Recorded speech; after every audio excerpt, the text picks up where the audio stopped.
All right. Now, gentlemen, your attention, please.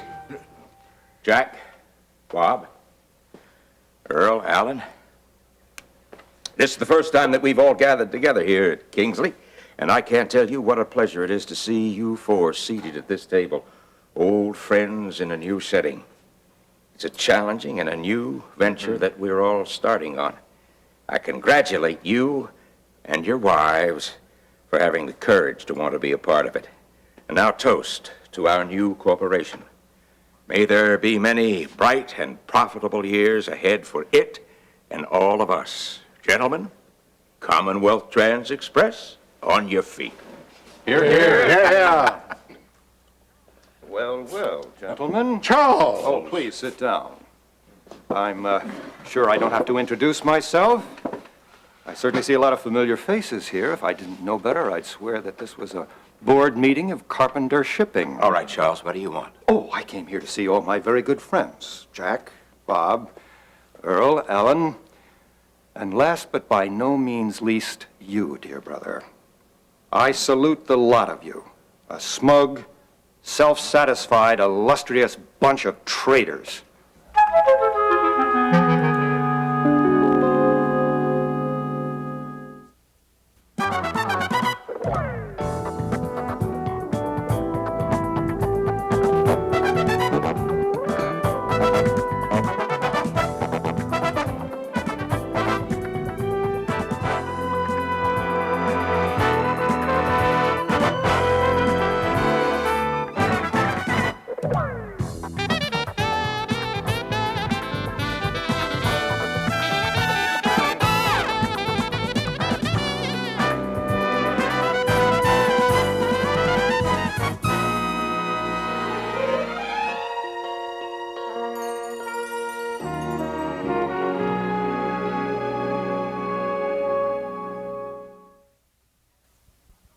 Well, as you know, Dr. Fazan, I just finished the novice level of the training. Which is quite an accomplishment and makes you eligible now to go on to the next level. Congratulations. Oh, thank you.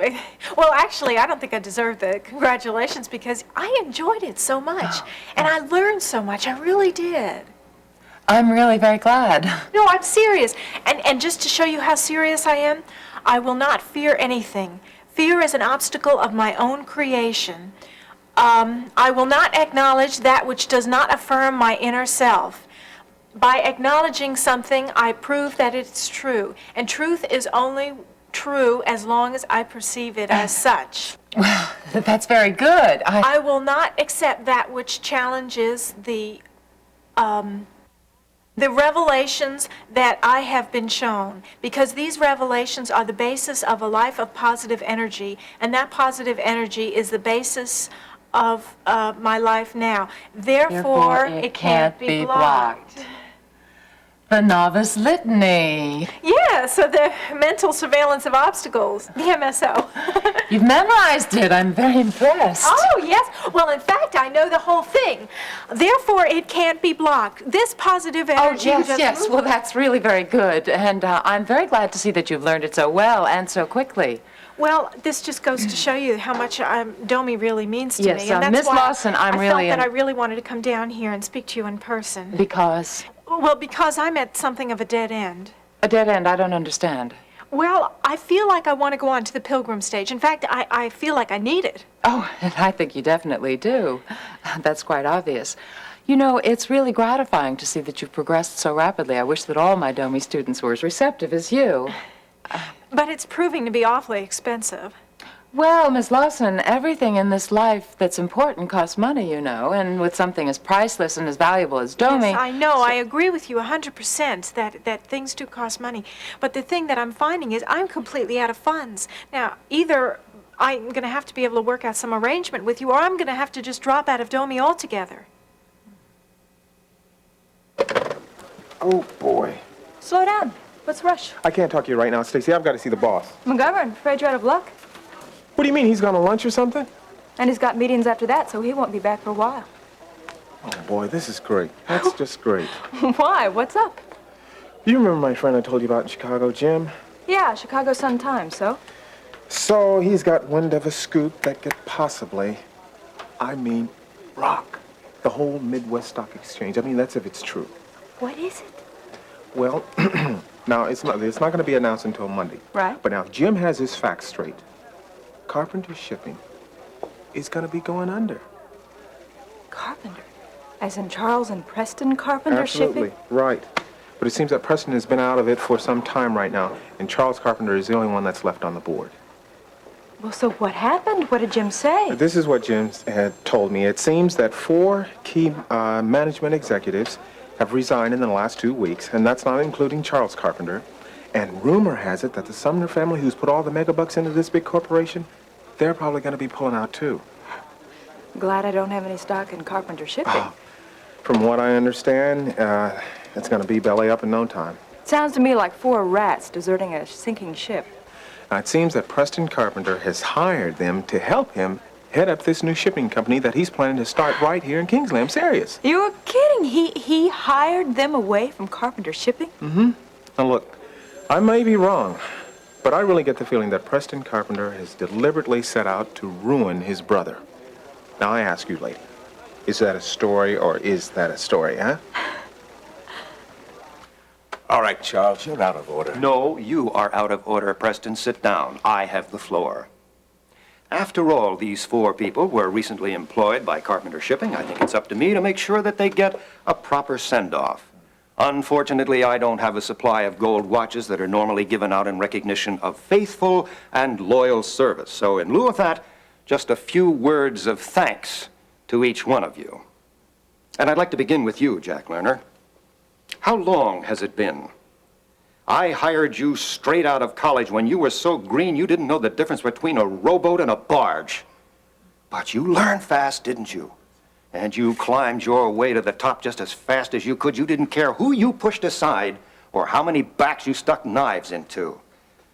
You know, Jack, I always had the feeling that even if your mother stood in front of you... That's enough, Charles. And right next to you was somebody else, right, Jack? Good old Bob Cropsey. You were smart enough, Bob, to realize early on that you were a loser, and that the only way you could get to the top was to jump on the coattails of a winner. So you found Jack here, and you stuck to him like glue. You became his errand boy, his patsy. You climbed on his back, and he took you all the way to the top. You've seen my performance record, Charles.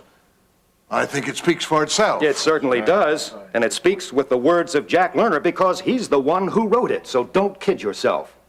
You'd still be an unemployment line if it weren't for him. All right, Charles, you're making a fool Now out of yourself. we come to somebody who's very celebrated in this organization.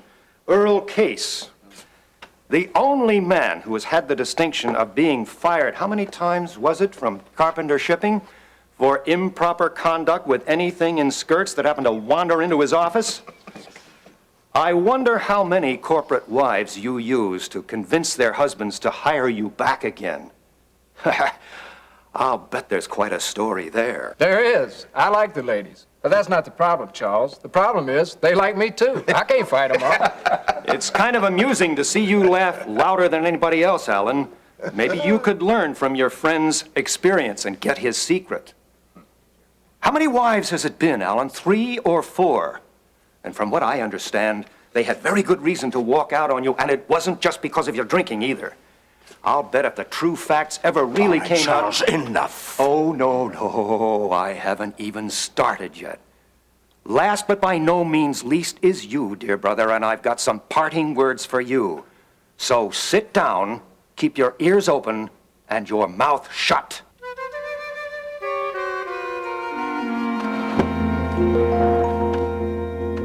Marie! Look, you can't get blood out of a turnip. Well, you can tell that fast-talking lawyer of yours that he can drag me into court all he wants to. You're not going to get 1 more red cent from me. No, ma'am, you're getting all the alimony from me you were ever going to get. Goodbye. Fool women. Some fast-talking ambulance chaser gets hold of them, tell them how they're being mistreated. Right away, they want to drag you into court. Bleed you for every cent you got. You're welcome. What? For the lunch. I just hope the phone call didn't spoil your appetite. Well, it sure won't be the first time. Thank Which you. ex-wife was it this time? Well, does it make any difference? They're all the same, aren't they? And they all want the same thing. Money. Money, money, money. No, it's just too bad a guy doesn't realize that before he marries one. Or two of them. You are really on a hate women campaign this week, aren't you? It'll pass. It'll pass. Look, if you had been treated as badly by as many of them as I have, you'd maybe understand. Oh, that's something else I've been trying to do lately. What? Understand you and your feelings. What do you mean about women? Well, sometimes you can be so sweet. And other times it's like, That's like what? Now go on, tell me. well, other times you say things like, women, they're all alike. And I wonder if you really mean that. Come on, Babs. I really think I want to know. I think it's important for both of us to understand. Why? Well, just to keep things in perspective. Things like what kind of things? Well, things like us. You and me. Never mind. This bad timing. Wait a minute, I don't want to Babs. go If into you got this. something that you want to say to me, I guess it's just as well to have it out in the open. Okay. I've been thinking a lot about our relationship lately. I mean, if there is a relationship. And if there is, it just doesn't seem to be going anywhere. I would just like to know where things stand between us, that's all. Dr. Fazan, I'm really embarrassed to bring this up with you, and I wouldn't under any other circumstances, except that I really want to continue with the DOMI program, and I don't feel like I can afford it. Well, quite frankly, Miss Lawson, what I'm thinking is that you haven't really mastered the MSO. In fact, you haven't even begun to master it. The mental surveillance of obstacles? But I just recited it to you. I know it backward and forward. I'm not just talking about parroting a lot of words that you obviously don't understand. I'm talking about really understanding the meaning beneath those words and applying it in your inner life every day. That's what I mean by mastering the MSO. But when you come to me in such obvious distress over something so simple, so minor and inconsequential in the cosmic scheme of things, well, quite frankly, Miss Lawson, I really have to believe that you're not ready to go on to the next level of DOMI. I'm sorry. You're right. I guess I hadn't applied any of the principles that I've learned. Would you forgive me? Well, I mean, that's all the more reason why I should go on with DOMI, right? Yes, you do have a point there. But what you must do is to take dominion over this obstacle. Apply your MSO. Yeah, but I've tried that, and nothing seems to have worked out. Miss Lawson, stop wallowing in pity. I'm sorry. Miss Lawson, the pilgrim level is only for a very select few. And those who choose that difficult path must first rise above the novice level. And quite frankly, I don't think you're ready to rise above Please, anything. Dr. Fazan, please forgive me. It won't happen again. Don't hold it against me. I mean, I'll do anything. I'll do whatever you say. Yes, you'd like that, wouldn't you? You'd like to have someone to tell you exactly what to do. Someone to lead you into the inner recesses of your own reality. Well, yes, I would like a guide. I'd need someone. So do others. What?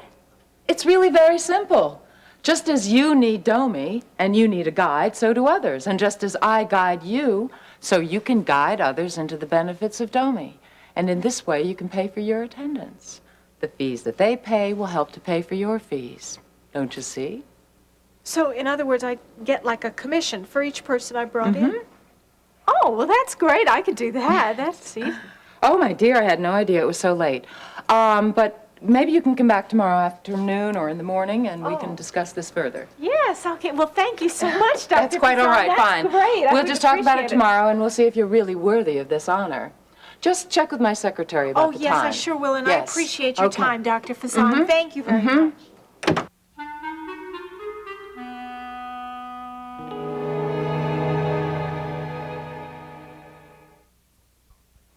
Living in my house, forcing me to play nursemaid to your daughter, and manipulating her into a marriage you thought might save Carpenter Shipping. But meanwhile, while all that was going on, you were secretly scheming to destroy me and Carpenter Shipping as well. You're a hypocrite, Preston, and you're a liar. And in this nest of vipers here, you're the worst. And I hope you rot in it. All right, Charlie, now it's my turn, so you hear me out. You had everything, Charles.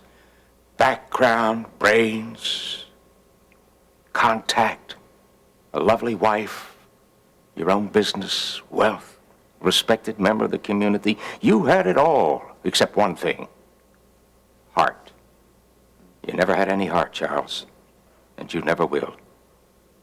We'll always be brothers. We'll never be friends. And for that reason, I can, and I do, feel very sorry for both of us. I've nothing more to say. Gentlemen, forgive the interruption. Let's get back to business, huh? All right. I won't forget this, and certainly none of you, and I make you a solemn promise right now. I am going to spend the rest of my life making sure that you are all brought to account and to ruin.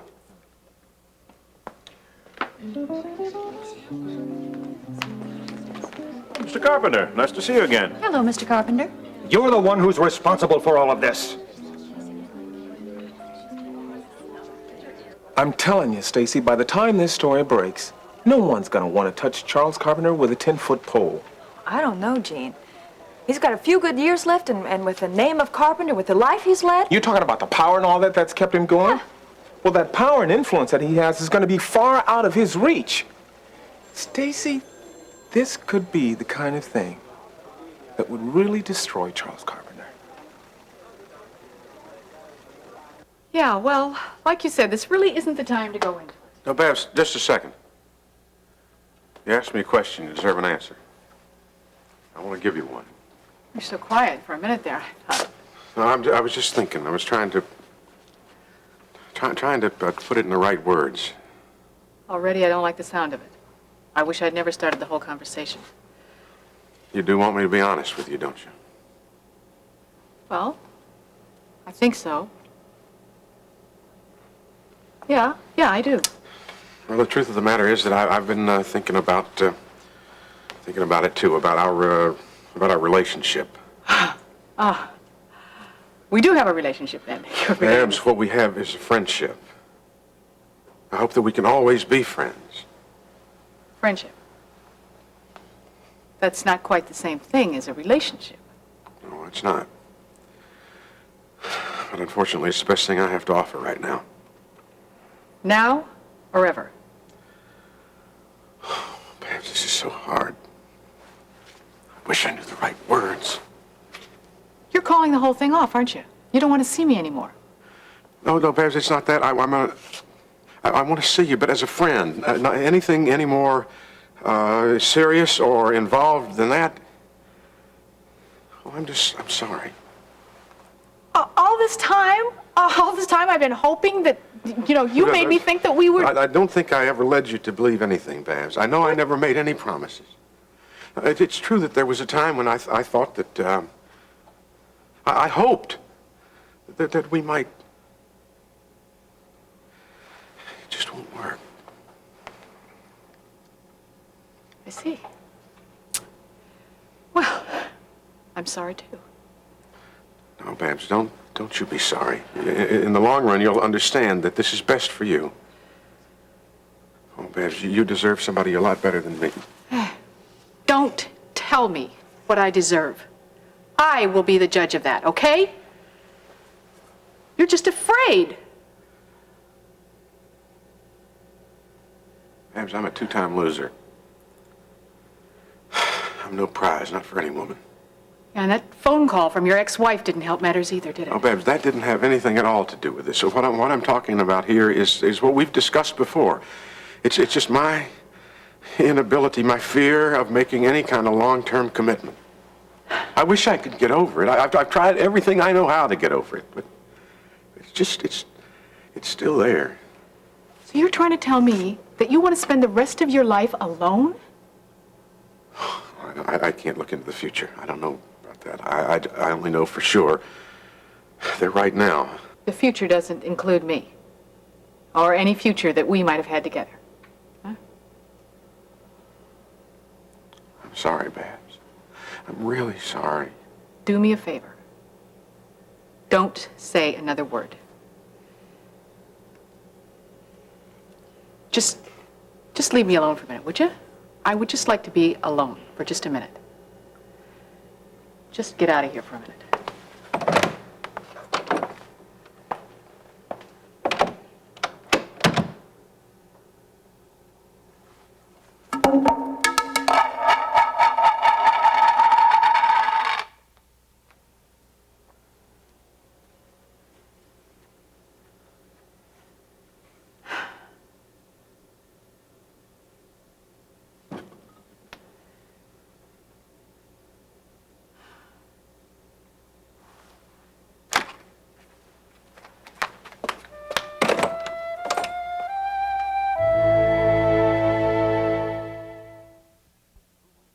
I have been ruined, and it's your fault. If you and your son hadn't stirred up my niece, none of this would have happened. Look, Mr. Carpenter, I've only been back in Kingsley for 2 years now. But in that I'm time, warning you, Dr. No, Phillips. I'm warning you.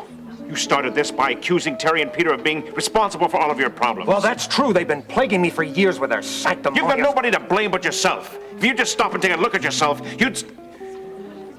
Now, that wouldn't do any good, would it? If you'll excuse us.